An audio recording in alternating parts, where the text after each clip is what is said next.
Assalamualaikum warahmatullahi wabarakatuh. Bapak Ibu, apa kabar semua? Teman-teman semua sehat selalu ya. Nah, melalui video ini saya mau jawab pertanyaan. Ada pertanyaan seperti ini ya. Panggilan polisi dikirim lewat pos, apakah sah menurut hukum? Mohon penjelasannya. Nah, jadi teman-teman, ini panggilan polisi yang dikirim lewat pos. Ini bagaimana keabsahannya ya, menurut hukum seperti apa, sah atau tidak? Nah, oke, baik teman-teman ya, kita akan jawab ya.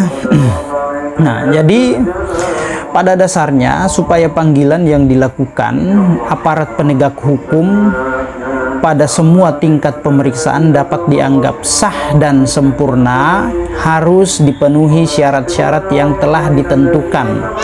Ketentuan syarat sahnya panggilan pada tingkat penyidikan diatur dalam pasal 112, pasal 119 dan pasal 227 KUHP ya. Semua diatur di dalam KUHP, aturan ya. Aturan mainnya itu mengenai panggilan itu diatur di dalam KUHP, Kitab Undang-Undang Hukum Acara Pidana, teman-teman ya. Jadi acuannya ini ya, kitabnya penegak hukum, baik itu pengacara, polisi, jaksa, hakim ya, semua mengacu pada aturan ini ya, bukunya ini, kitabnya ini. Nah, itu ya teman-teman ya. Nah, jadi di dalam KUHP, dan dikatakan juga oleh Yahya Harahap dalam bukunya membahas tentang permasalahan dan penerapan KUHP, penyidikan dan penuntutan. Nah, namun guna menjawab pertanyaan tadi ya mengenai surat panggilan yang sah ya, maka tentu kita mengacu pada pasal 112 ayat 1 KUHP ya. Ini ya teman-teman ya, diatur di dalam sini ya. Bunyinya seperti ini.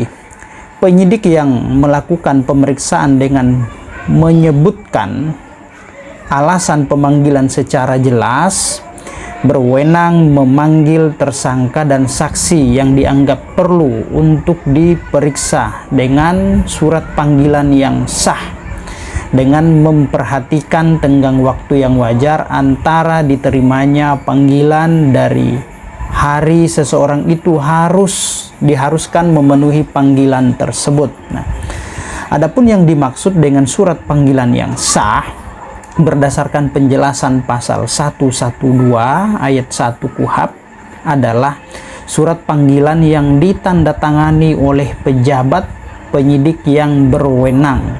Jadi dalam konteks pertanyaan tadi perihal tanda tangan penyidik kepolisian, memang benar bahwa salah satu syarat sah panggilan adalah panggilan dilakukan melalui surat pemanggilan yang ditandatangani oleh pejabat penyidik yang berwenang.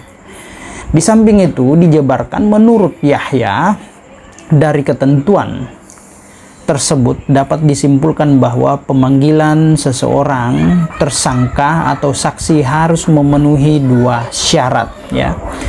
Pertama, syarat pertama dengan menyebutkan alasan pemanggilan secara jelas. Surat panggilan disertai dengan menyebut alasan pemanggilan, orang yang dipanggil tahu untuk apa dia dipanggil, apakah sebagai tersangka, saksi, atau ahli. Lalu kemudian syarat yang kedua, surat panggilan ditandatangani oleh pejabat penyidik yang berwenang. Sedapat mungkin di samping tanda tangan harus dibubuhi tanda cap jabatan penyidik. Memang cap jabatan stempel bukan mutlak.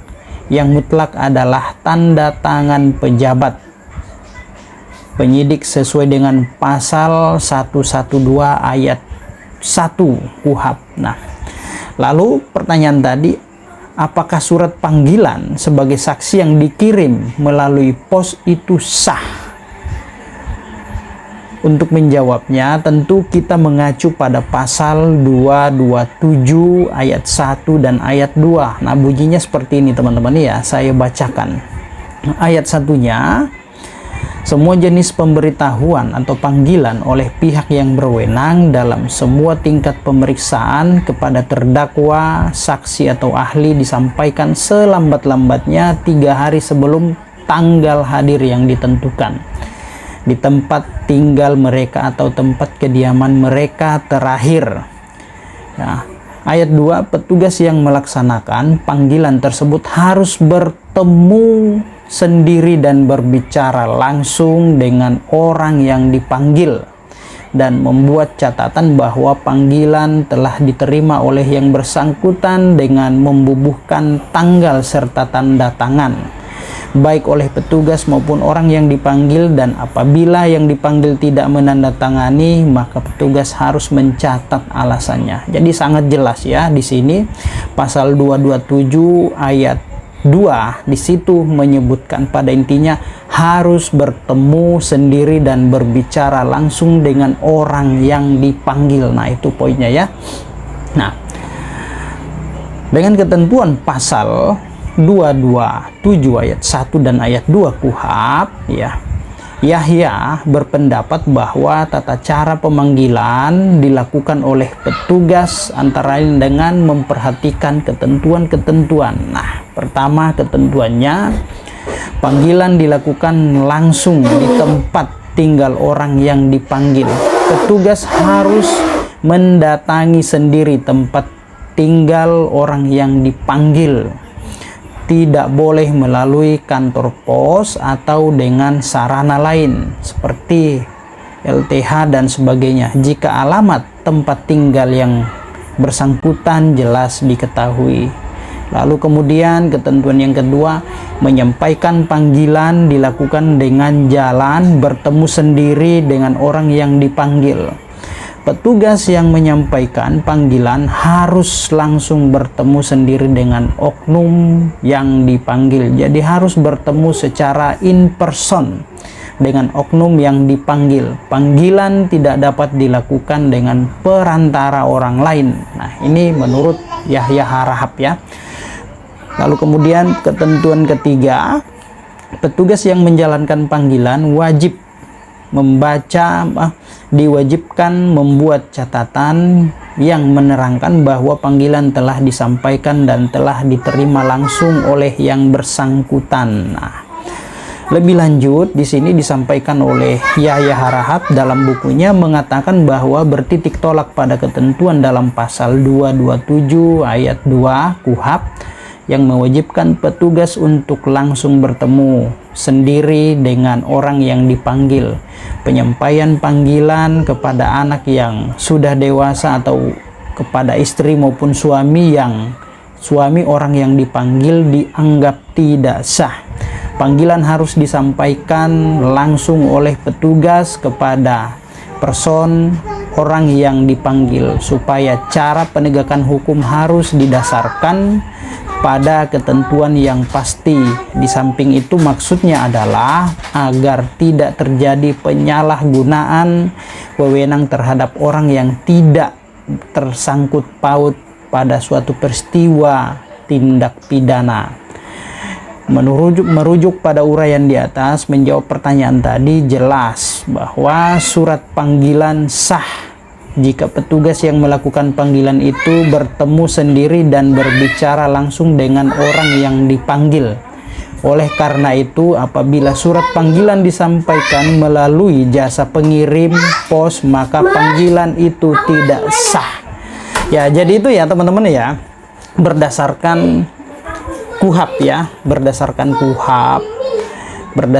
KUHP pasal 227 ayat 1 dan 2 yang pada intinya di situ menjelaskan bahwa ya, petugas yang melaksanakan panggilan tersebut harus bertemu sendiri dan berbicara langsung dengan orang yang dipanggil. Harus bertemu. Nah, itu bahasa harus ya.